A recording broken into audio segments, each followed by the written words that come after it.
Hello everyone.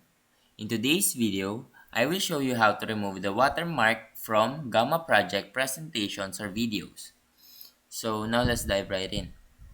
First, you will need to open your Gamma project file where the watermark is appearing. You can do this by launching the software and loading the file that has the watermark. Next, you will need to navigate to the settings or project properties within Gamma project.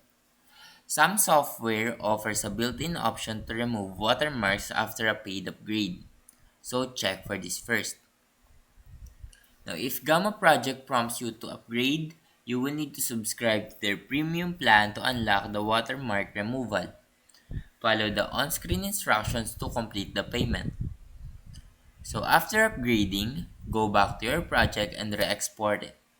This time, the export will be free of the Gamma Project watermark.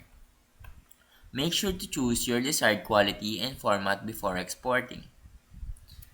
If upgrading isn't an option, you can try third-party watermark removal software. So tools like APowerSoft Watermark Remover or Adobe Premiere can help remove watermarks from video files. But this may result in slight quality loss. And there you have it. You have now removed the Gamma Project watermark. Now if you found this video helpful, please leave a like and subscribe.